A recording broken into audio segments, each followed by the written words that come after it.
stati ricevuti da tutti i capigruppo e devo dire è stata una esposizione pacata da parte di tutti quanti. I problemi sono convergenti, abbiamo trovato l'attenzione. Intanto sul punto la Regione tra poco vorrebbe dichiarare questo stato di crisi generale dell'agricoltura. Poi abbiamo ascoltato che vi sarebbe una volontà da parte dei capigruppo di invocare un provvedimento straordinario che vada a recuperare, avendo loro sentito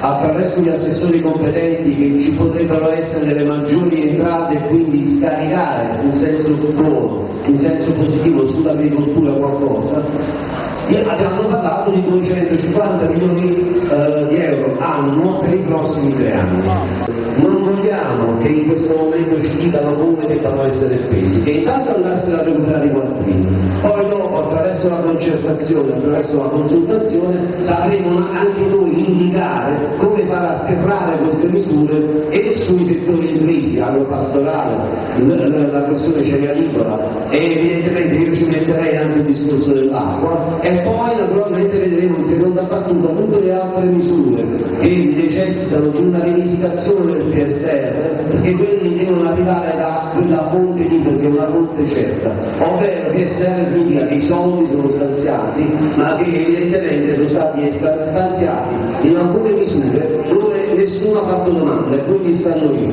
Quindi per evitare di restituirli al PROSE dobbiamo noi chiedere alla Regione, così come abbiamo fatto, l'istituzione di un tavolo tecnico che sappia indirizzare, orientare gli uffici ma anche la politica su come risparmiare questi quattrini all'interno delle misure. C'è stata una sensibilità non solo da parte dei capigruppo che all'unanimità si sono dichiarati